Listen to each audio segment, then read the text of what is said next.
Ada suami yang bila ada masalah dalam rumah tangga, dia jarakkan diri, dia tak join, dia tak ambil kisah tentang masalah tu.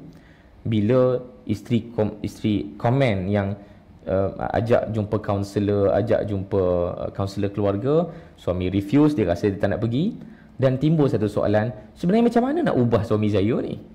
Ataupun isteri saya. Situ yang hujung saya tambah. Sebab dalam soalan tak ada yang bertanya pasal isteri. Dalam soalan ni tak ada seorang pun yang bertanya pasal macam mana nak ubah isteri saya. Okay?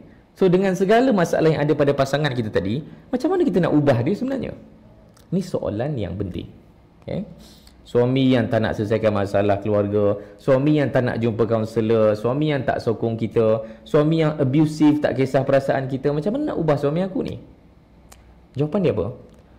Sentiasa tidak ada jawapan yang mudah untuk soalan yang sebenarnya tak senang. Walaupun soalan tu nampak simple, macam nak ubah? Ubah tu daripada A jadi B je lah. Bagi je lah formula dia. Bagilah rumusnya untuk aku ubah suami aku.